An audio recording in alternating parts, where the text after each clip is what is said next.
Hai, ketemu lagi dengan Rina Bintara. Apa kabar teman-teman? Semoga semua selalu sehat ya. Biasa, hari ini kita tetap masih di dapur untuk masak-memasak. Kebetulan tadi aku ketemu ikan kembung besar dan segar.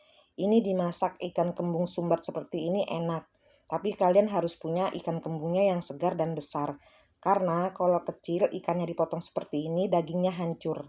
Semoga bermanfaat. Resep ada di video. Terima kasih sudah menonton.